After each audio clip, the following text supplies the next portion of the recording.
Obama. In fact, baby, I got no econo. Me mom just so jani be quick to her. Me support no. Hey, I dear Debbie. Now my car baby, my car, me family call. Me why? No. Hey, Obama, you film. You know me not survive under Nana last 4 years. One your coup. Soldier for Puligan. I went and you talk $1 to 10 cedis 50 pesos. Afenyo-Markin gun. You talk for 23 Ghana cedis. Oh my room. And then I 14 cedis. No, the country is moving to what direction? I go see the Odike. In all these discussions of reparation, there's a view that is becoming prominent. Which view is that we contributed in the slavery, and that you cannot eat your cake and have it. You cannot sell slaves, collect money, chop it. 100, 500 years later, and you come back and say, give me more money or give me money. Who collected the slaves and where did they take them to? I will have only one message for the minority leader in Ghana. He should pay a friendly visit to the former president of Ghana, leader of his party.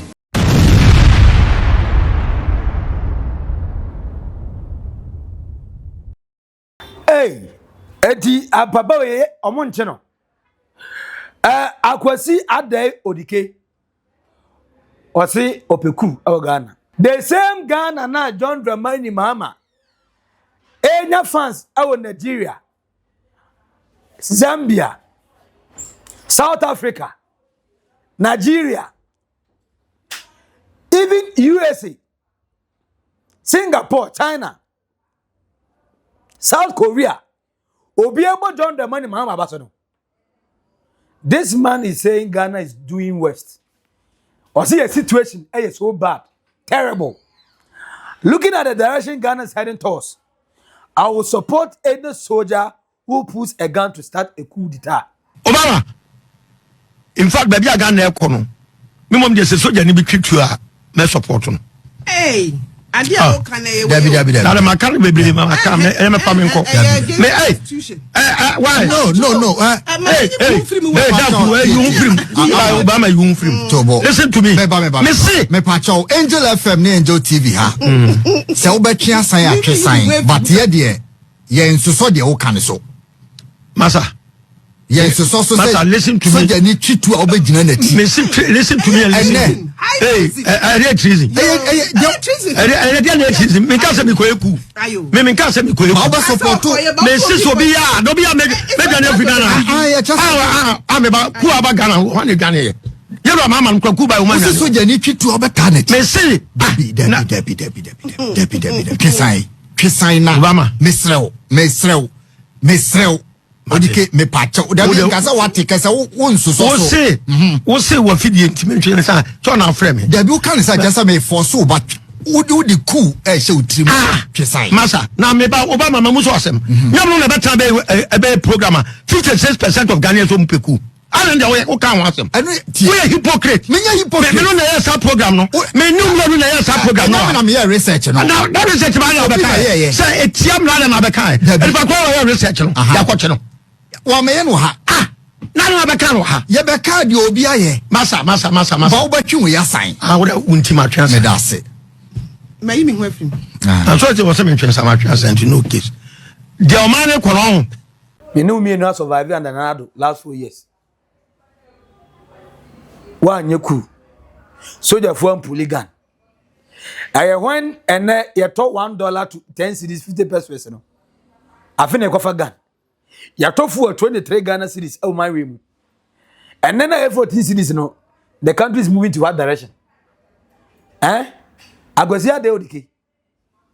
Country moving to which direction? Ghana Police Service. Patrol a miscall. Munya. This man must be arrested. Say mo kan kwasi asem say wie. Na say ya betimu wie a. Then you get some people in the MPP who will tell you say you're witch hunting. You are wishing that the president are currently home and away. Ni pardon do na feeling no. Yengo ekuntia no. Is it because the president himself said he feared that if he's not able to do the right things, Ghanaian would love to have coup.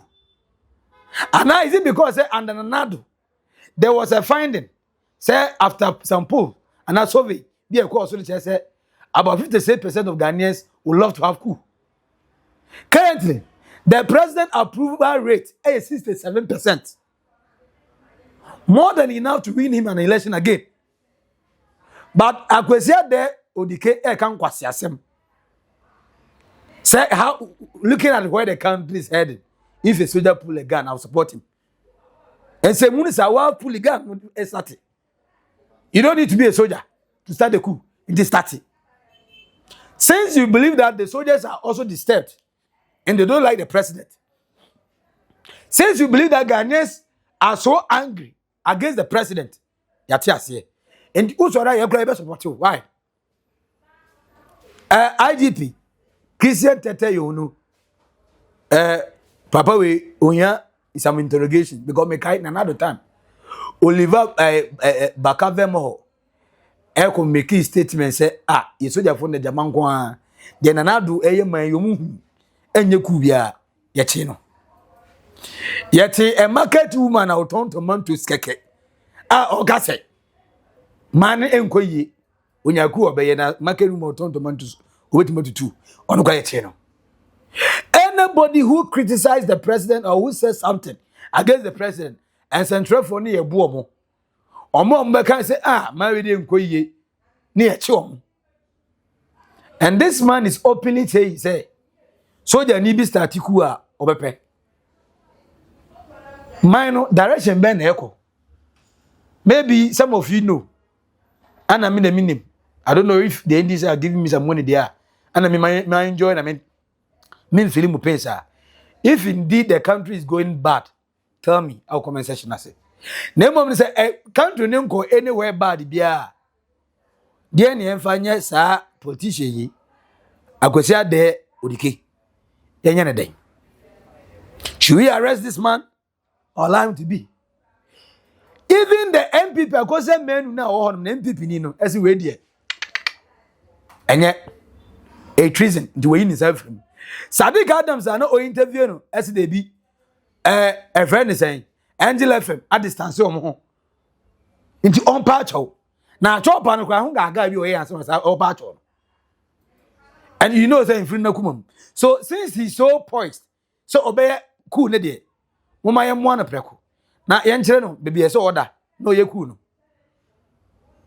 because I don't get it. Other na yeti man mu I say some people are praying so hard. Say mine be fili. And the baby Ghana ni headed towards no. As compared to Ghana na yehu ye the last 4 years of the Nadon. Ekonati and ekonanim. Tell me a comment section I say. Now enya nunkwa according to Alexander Afenyo-Markin honestly MPP ni this year. Or is everything about this government is April Fool? And they April Fool. Boy. And to us, me or Beckham be am funny serious because April Fool once and more. So I start to say April Fool. My will say, and no more Beckham, they be honorable. And my young father because April Fool. They be, Miss so. That's one that tears on. Too early. What's I saying?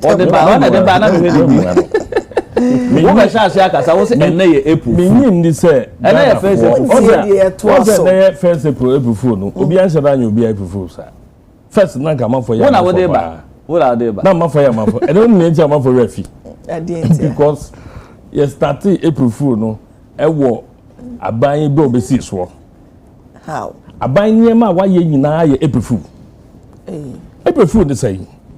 Be say abra obi say bra beje 5 cedis wa ha.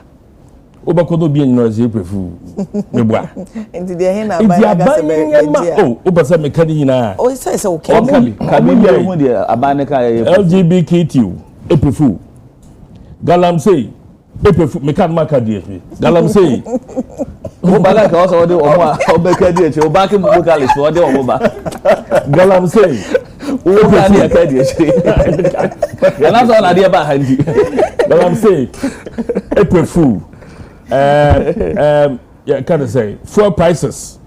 April Fool, Russia, Ukraine, Nyasam, April Fool, nurses yeba automatic recruitment April Fool teacher for April Fool can I say oh mudi kai bibi who say niama abayi nema nyinara ye April Fool nti ne April Fool no obia nya enough nti obia mpo na anwe ho say be ye ho etayem nti no ye April Fool bi no na ade bibiara of the abanya ye wumi April Fool and yetimi enya council of state member e wa ban mu yoku board wanted aban omaya ye wumu nti no enne no aso bia refi po say April Fool e wo ho but the first April e be koso adi ye dwuma ne mode ebe share ye ha ba kokura makai me the AI ebe kon galamsey and the AI and aku duty e wo ho eno so April Fool nti de wo mo import and export for freight association for omano dem and obiara su guta obiara su the biggest April Fool kokopia for ya yebo April Fool the ding ya yebo April Fool ya yebo April Fool other first April kwenui okay honorable it no April Fool no I so much in our country said no obiara because we've been scammed ya April Fool throughout and first April kra enuyɛ but the afato yɛ ho so no ɛyɛ adesua ɛyɛ ade bi a yɛ bɛdwere ho na next time no obi yɛ campaign a ya dwen de nipa no ka no ho yɛ fa bufo hyɛ yɛ mu de yɛ kɔto aba ya to aba ma obi a ɔde yɛ bɛdi no korɛ ya to aba ma obi a ɔbɛka no korɛ akyerɛ yɛn so man no yɛ nyina yɛ dia ndc for ɛne aban ma yɛ April Fool ɛnɛ first April ya zebani osi enye se ne ye April Fool ti na oga sa asem o de oma ya ti ase ne say look NDC ni John Dramani Mahama oma administration de enye poor ye bad we men kasa nche wa ka kire me comparing the 1 year 3 months of the NDC and John Dramani Mahama administration and the last 4 years of the Nana Akufo-Addo the deputy and as the vice Dr. Alhaji Mahmoud Bawumia, which one? And it sounded like April Fool at the mouth. Catch me or comment section. Minister say me too much. I don't want to talk too much. Now, according to Samuel Okudzeto Ablakwa, or say or the teaser minority leader Alexander Afenyo-Markin can in some hunubi say unbelieve in reparation. Now, any achievement that John Mahama achieve. I will have only one message for the minority leader in Ghana. He should pay a friendly visit to the former president of Ghana, leader of his party, His Excellency Nana Akufo-Addo, who has been a strong advocate for reparatory justice, a leading member of his own party. You should pay him a visit. There's an Easter weekend coming up. It will be nice for him to pay former President Nana Akufo-Addo a nice visit. He should go with an Easter gift, sit with him, and let former President Nana Akufo-Addo educate him on reparatory justice. I think it will do him a lot of good before his next pronouncement in Parliament. That's all I have to tell him. I don't know why the MPP always have a negative story to tell. I don't know how this is helping Ghana. But also, menfa nkratwe enfamano. Enti bebe wo bia mun share video na Alexander Afenyo-Markin in Sanka. Na Foreign Affairs Minister Samuel Okudzeto Ablakwa and Emmanuel reply. I have only one message for Alexander Afenyo-Markin. You should pay a visit to former President Nana Akufo-Addo this Easter so he can educate him on reparatory justice. I also say, "Ode unim hwe kra na, ode wa bon na onya unim hwe a." Friday, ekosi Monday, Easter ana eguso ayedi no. And the uncle Nana Akufo-Addo ho, uncle sra kokra. Odu akra, mbacho maba. Na reparatory justice no mfaso wo so, anase mfaso ni so. Nana Akufo-Addo one of the champion advocate of reparatory justice. Obetana si Odike Afenyo-Markin ye. I'm saying Afenyo-Markin hwe ni ase. Ase de bia no okasa no ma yedi wonima ye form. Yedi wonima for atache. Like I don't get it. Why? We are hene. We are minority leader. We are member of parliament. We are lawyer. We are business owner. Me my anya say we are small boy bio. Shade what can you response of the mao? Fe. We need to fear power because yay. As a mind ba kunu ni myansa che mere no. Me kunu no. Ba no kure. Afenyo-Markin. No kure. Now truth be told, this is the actual truth. Was it Nana ho? Nana educated because open one person consistently. Now all kasa about reparatory. Abra no president. Wow, president I was serving under him as majority leader. Nana Akufo-Addo no can be. And the Easter holiday you call. Now only winning come. Now on church room Afenyo-Markin. You see him. Oma o how yere. Oh. So o yere party fie no already we aya omu jojo na 3 seconds bia na o pa cho na aya na o manakoma na kuma pai. Come on, respect yourself kakrai. Ba mi agura we ache. Minim den dey unya kwa we mfiro. Onkele no mani mfiro ma ya sumu nko didi.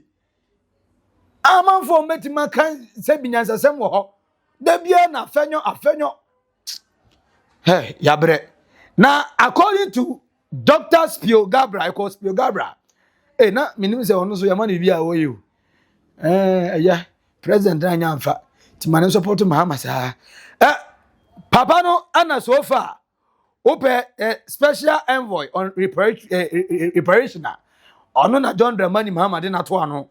Na papa no say some Ghanaians acted as middlemen, but that does not absolve the Europeans who built, legalized, and profited from the trade for the 300 years.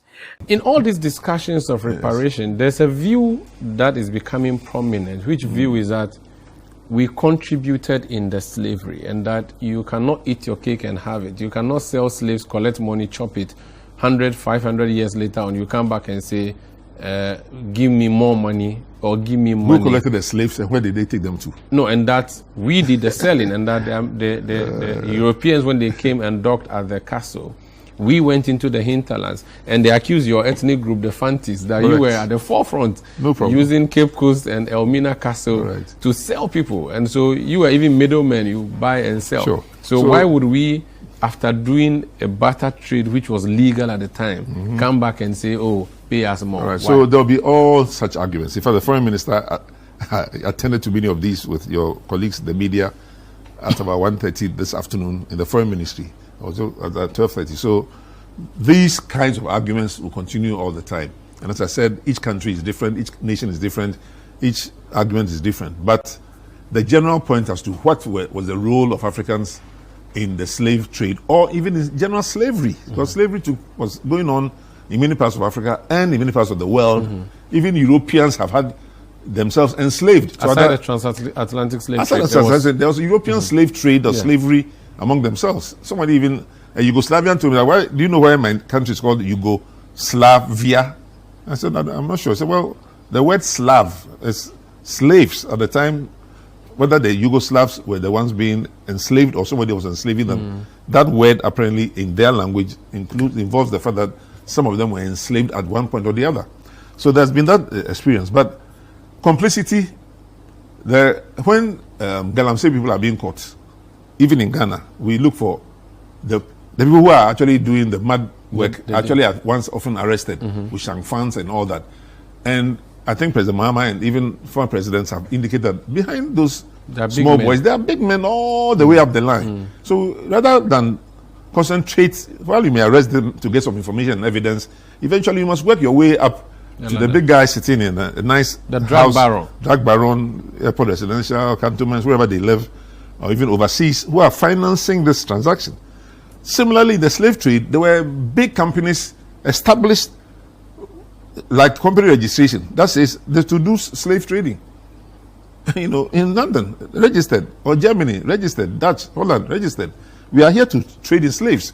Because you must remember that it was for 300 years, it was going on. It was a business. It was like a business that nobody worried about. As they tell you, it was even legal. So their constitutions or laws have been passed in their parliaments saying there shall be slave trade, and anybody who wants to buy a slave shall do this and shall do that. Legal. So there was law governing the business. They created laws that would govern their own business. And so you are saying that our complicity should not be the reason we should not be repaired? No, it should not be the reason. It can be cited for conversational purposes, as we are doing now. But it cannot be because some people in your ethnic group or in your tribe or in your country or your nation or the African continent must have, because obviously some would have had to be playing middleman roles and bringing people from the bushes and all that. Therefore, the fault is in us and not in the slave traders. No. Okay. Somebody brought a certain trade to them, and somebody had to collaborate with it for the trade to succeed. There was a motivation. So they were coerced, they were lied to, because even Europeans were supposedly selling gunpowder and taking gold, mirrors and other funny things, tobacco, and making us think that the gold was nothing. But we now know the value on the world market. But until now, we are taking gold. Even now, they still take gold in various forms until gold board was established. Enti penifo nimdifo kasa omo church na Afenyo-Markin se kwan ya onfa so na se obama peni papa peni ya ye o sei ya dube na ntimu se ya de bia na owie no se Netherlands for asha se omgrom to no won but oman to bikra omo se omo start here some artifact bi omo fa free Ghana omo ready so return it back.